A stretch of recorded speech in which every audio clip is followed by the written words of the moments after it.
भगवान राम के संबंध में 12 रोचक तथ्य, आप भी जानिए इस रहस्य को। राम, ये शब्द दिखने में जितना सुंदर है उससे कहीं महत्वपूर्ण है इसका उच्चारण। राम कहने मात्र से शरीर और मन में अलग ही तरह की प्रतिक्रिया होती है जो हमें आत्मिक शांति देती है। हिंदू धर्म के 4 आधार स्तंभों में से एक है प्रभु श्री राम। भगवान श्री राम ने एक आदर्श चरित्र प्रस्तुत कर समाज को एक सूत्र में बांधा था। भारत की आत्मा है प्रभु श्री राम। आओ जानते हैं उनके बारे में 12 रोचक तथ्य। 1. राम का जन्म। भगवान राम एक ऐतिहासिक महापुरुष थे और इसके पर्याप्त प्रमाण हैं। शोधानुसार पता चलता है कि भगवान राम का जन्म 5114 ईस्वी पूर्व हुआ था। चैत्र मास की नवमी को रामनवमी के रूप में मनाया जाता है। उपरोक्त जन्म का समय राम की वंश परंपरा और उनकी पीढ़ियों से भी सिद्ध होता है। अयोध्या के इतिहास और अयोध्या की वंशावली से भी यह सिद्ध होता है। 2. राम पर लिखे ग्रंथ। प्रभु श्री राम पर वैसे को कई ग्रंथ लिखे गए, लेकिन वाल्मीकि कृत रामायण ही प्रमाणिक ग्रंथ माना जाता है। यह मूल संस्कृत में लिखा गया ग्रंथ है। तमिल भाषा में कंबन रामायण, असम में असमी रामायण, उड़िया में विलंका रामायण, कन्नड़ में पंप रामायण, कश्मीर में कश्मीरी रामायण, बंगाली में रामायण पांचाली, मराठी में भावार्थ रामायण आदि भारतीय भाषाओं में प्राचीन काल में ही रामायण लिखी गई। मुगल काल में गोस्वामी तुलसीदास जी ने अवधी भाषा में रामचरितमानस लिखी, जो कि हिंदी भाषा और उससे जुड़े राज्यों में प्रचलित है। विदेशी में कंपूचिया की रामकीर्ति या रियाम के रामायण, लाओस फ्रालक फ्रलाम रामजातक, मलेशिया की हिकायत सेरी राम, थाईलैंड की रामकियन और नेपाल में भानुभक्त कृत रामायण आदि प्रचलित है। इसके अलावा भी अन्य कई देशों में वहां की भाषा में रामायण लिखी गई है। 3. गौतम बुद्ध के पूर्वज राम वैवस्वत मनु के 10 पुत्र थे। उनमें से एक इक्ष्वाकु के कुल में रघु हुए। रघु के कुल में राम हुए। राम के पुत्र कुश हुए। कुश की 50वीं पीढ़ी में शल्य हुए, जो महाभारत के काल में कौरवों की ओर से लड़े थे। शल्य की 25वीं पीढ़ी में सिद्धार्थ हुए, जो शाक्य पुत्र शुद्धोधन के बेटे थे। इन्हीं का नाम आगे चलकर गौतम बुद्ध हुआ।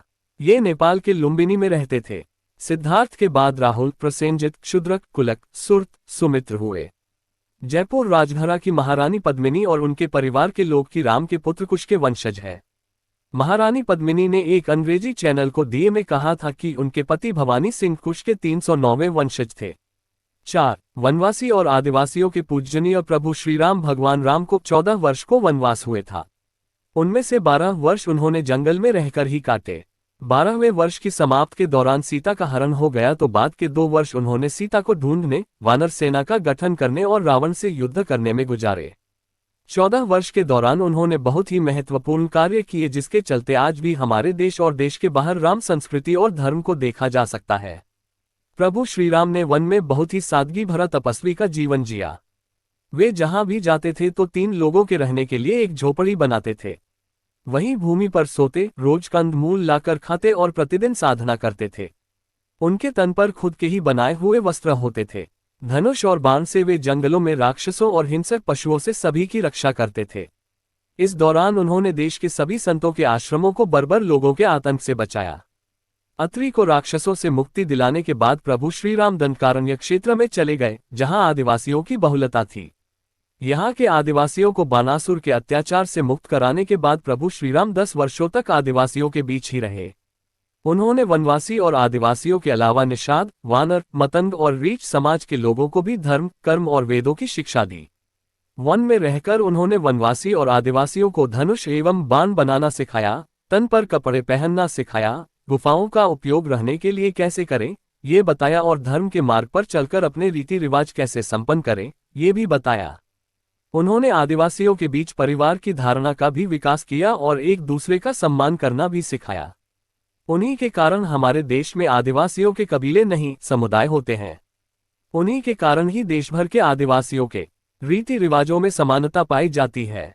भगवान श्रीराम ने ही सर्वप्रथम भारत की सभी जातियों और संप्रदायों को एक सूत्र में बांधने का कार्य अपने 14 वर्ष के वनवास के दौरान किया था। एक भारत का निर्माण कर उन्होंने सभी भारतीयों के साथ मिलकर अखंड भारत की स्थापना की थी। भारतीय राज्य तमिलनाडु, महाराष्ट्र, आंध्र प्रदेश, मध्य प्रदेश, केरल, कर्नाटक सहित Nepal, Laos, Kampuchea, Malaysia, Cambodia, Indonesia, Bangladesh, Bhutan, Sri Lanka, Bali, Java, Sumatra और थाईलैंड आदि देशों की लोक संस्कृति व ग्रंथों में आज भी राम इसीलिए जिंदा है। शिवलिंग और सेतु बनवाया। 14 वर्ष के वनवास में से अंतिम 2 वर्ष प्रभु श्रीराम दंडकारण्य के वन से निकलकर सीता माता की खोज में देश के अन्य जंगलों में भ्रमण करने लगे और वहां उनका सामना देश की अन्य कई जातियों और वनवासियों से हुआ। उन्होंने कई जातियों को इकट्ठा करके एक सेना का गठन किया और वे लन की ओर चल पड़े। श्रीराम की सेना ने रामेश्वरम की ओर कूच किया। महाकाव्य रामायण के अनुसार भगवान श्रीराम ने लंका पर चढ़ाई करने के पहले यहां भगवान शिव की पूजा की थी। रामेश्वरम का शिवलिंग श्रीराम द्वारा स्थापित शिवलिंग है। इसके बाद प्रभु श्रीराम ने नल और नील के माध्यम से विश्व का पहला सेतु बनवाया था और वह भी समुद्र के ऊपर। आज उसे राम सेतु कहते हैं, जबकि राम ने इस सेतु का नाम नल सेतु रखा था। 6. रामायण के सबूत। जाने माने इतिहासकार और पुरातत्वशास्त्री अनुसंधानकर्ता डॉक्टर राम अवतार ने श्रीराम और सीता के जीवन की घटनाओं से जुड़े ऐसे 200 से भी अधिक स्थानों का पता लगाया है जहां आज भी तत्संबंधी स्मारक स्थल विद्यमान हैं, जहां श्रीराम और सीता रुके या रहे थे। वहां के स्मारकों, भित्तिचित्रों, गुफाओं आदि स्थानों के समय काल की जांच पड़ताल वैज्ञानिक तरीकों से की। इन स्थानों में से प्रमुख के नाम है सरयू और तमसा नदी के पास के स्थान, प्रयागराज के पास श्रृंगवरपुर तीरथ, सिंगरौर में गंगा पार कुरई गांव, प्रयागराज, चित्रकूट मप्र, सतनाथ मप्र, दंडकारण्य के कई स्थान, पंचवटी, नासिक, सर्वतीर्थ, पर्णशाला, तुंगभद्रा, शबरी का आश्रम, ऋषिमुख पर्वत, कोडिकरई, रामेश्वरम, धनुषकोडी, रामसेतु और नुवारा एलिया पर्वत श्रृंखला। 7. रामायण के प्रमाण। श्री वाल्मीकि ने रामायण की संरचना श्रीराम के राज्याभिषेक के बाद वर्ष 5075 ईपू के आसपास की होगी। 1/4 1/2 श्रुति स्मृति की प्रथा के माध्यम से पीढ़ी दर पीढ़ी परिचालित रहने के बाद वर्ष 1000 ईपू के आसपास इसको लिखित रूप दिया गया होगा। इस निष्कर्ष के बहुत से प्रमाण मिलते हैं।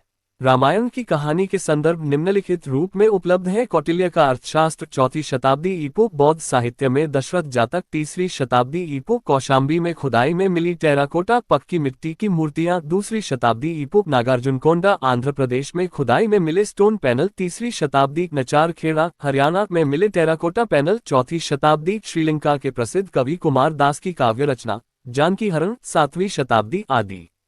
8. ऐसा था राम का काल। राम के काल में नदी में नाव और पोत चलते थे। इसी काल में कुछ लोगों के पास विमान भी होते थे जिसमें 4 से 6 लोग बैठकर यात्रा कर सकते थे। रामायण के अनुसार रावण के पास वायुयानों के साथ ही कई समुद्र जलपोत भी थे। रामायण काल में शतरंज खेला जाता था। इस खेल का आविष्कार लंका के राजा रावण की रानी मंदोदरी ने किया था। तब इसे चतुरंग कहा जाता था। ये भी कहा जाता है कि राम के काल में पतंग भी उड़ाई जाती थी। राम रावण युद्ध केवल धनुष बाण और गदा भाला जैसे अस्त्रों तक सीमित नहीं था। कहते हैं कि युद्ध के दौरान राम सेना पर सद्धासुर ने ऐसा विकट अस्त्र छोड़ा जिससे सुवेल पर्वत की चोटी को सागर में गिराते हुए सीधे दक्षिण भारत के गिरि को भी समुद्र में गिरा दिया था। सद्धासुर का अंत करने के लिए बिजली के आविष्कारक मुनि अगस्त्य ने सद्धासुर के ऊपर ब्रह्मास्त्र छुड़वाया था, जिससे सद्धासुर और अनेक सैनिक तो मारे ही गए, लंका के शिव मंदिर भी विस्फोट के साथ बहकर समुद्र में गिर गए थे। इसी तरह उस काल में दूरबीन भी होता था। राम को अग्निवेश ने एक विशिष्ट कांच दिया था जो संभवतः दूरबीन था। इसी दूरबीन से राम ने लंका के द्वार पर लगे दारूपंचास्त्र को देखा और प्रक्षेपास्त्र छोड़कर नष्ट कर दिया था। राम और रावण की सेनाओं के पास भुशुंडियां बंदूकें थीं। कुछ सैनिकों के पास स्वचालित भुशुंडियां भी थीं। गस्त्य ने राम के हितार्थ शंकर से अजगव धनुष मांगा था। इस धनुष की व्याख्या करते हुए श्री शाही लंकेश्वर में लिखते हैं, चाप अभी बंदूक के घोड़े ट्रिगर के लिए उपयोग में लाया जाता है। चाप ट्रिगर का ही पर्यायवाची होकर अजगव धनुष है। पिनाक धनुष में ये सब अनेक पहियों वाली गाड़ी पर रखे रहते थे। तब चाप चढ़ाने अथवा घोड़ा ट्रिगर दबाने से भन्य कर विस्फोट करते हुए शत्रुओं का विनाश करते थे। इसके अलावा दूरभाष की तरह उस युग में दूर नियंत्रण यंत्र था जिसे मधुमक्खी कहा जाता था। विभीषण को लंका से निष्कासित कर दिया था, तब वह लंका से प्रयाण करते समय मधुमक्खी और दर्पण यंत्रों के अलावा अपने 4 विश्वसनीय मंत्री अनल, पनस, संपाति और प्रभाति को भी राम की शरण में ले गया था। राम के काल में सभी लोग बहुत ही नैतिक और सभ्य थे। सभी मर्यादा में रहकर जीवन यापन करते थे। अधिकतर लोगों को वेद का ज्ञान था। 9. रामायण काल के ये लोग आज भी जिंदा हैं। आपको ये जानकर आश्चर्य होगा कि रामायण काल के 3 लोग आज भी जिंदा है। इनका नाम है हनुमान, जामवंत और विभीषण। इनके काल के पूर्व के 2 लोग भी आज तक जिंदा है।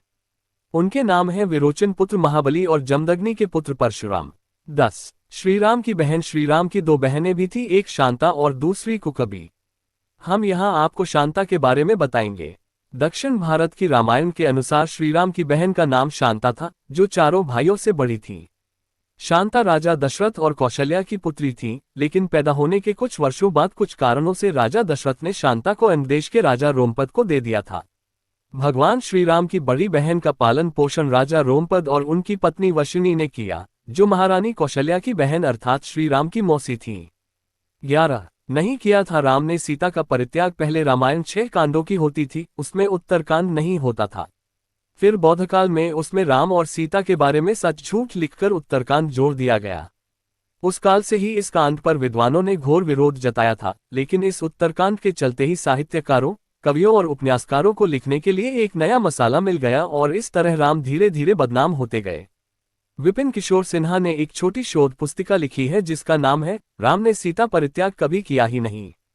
ये किताब संस्कृति शोध एवं प्रकाशन वाराणसी ने प्रकाशित की है। इस किताब में वे सारे तथ्य मौजूद हैं जो ये बताते हैं कि राम ने कभी सीता का परित्याग नहीं किया। रामकथा पर सबसे प्रामाणिक शोध करने वाले फादर कामिल बुल्के का स्पष्ट मत है कि वाल्मीकि रामायण का उत्तरकांड मूल रामायण के बहुत बाद की पुनर्तः प्रक्षिप्त रचना है। रामकथा उत्पत्ति विकास हिंदी परिषद, हिंदी विभाग, प्रयाग विश्वविद्यालय, प्रथम संस्करण 1950। 12 राम की जल समाधि। श्रीराम द्वारा जल समाधि लेने की घटना को हिंदू दलितों का धर्मांतरण करने वाले आलोचकों ने आत्महत्या करना बताया। मध्यकाल में ऐसे बहुत से साधु हुए हैं जिन्होंने जिंदा रहते हुए सभी के सामने धीरे धीरे देह छोड़ दी और फिर उनकी समाधि बनाई गई।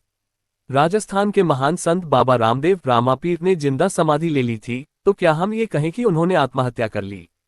दरअसल अयोध्या आगमन के बाद राम ने कई वर्षों तक अयोध्या का राजपाट संभाला और इसके बाद गुरु वशिष्ठ व ब्रह्मा ने उनको संसार से मुक्त हो जाने का आदेश दिया। एक घटना के बाद उन्होंने जल समाधि ले ली थी। सरयू नदी में श्रीराम ने जल समाधि ले ली थी। अश्विन पूर्णिमा के दिन मर्यादा पुरुषोत्तम राम ने अयोध्या से सटे फैजाबाद शहर के सरयू किनारे जल समाधि लेकर महाप्रयाण किया। श्रीराम ने सभी की उपस्थिति में ब्रह्म मुहूर्त में सरयू नदी की ओर प्रयाण किया। उनके पीछे थे उनके परिवार के सदस्य भरत, शत्रुघ्न, उर्मिला, मांडवी और श्रुतकीर्ति।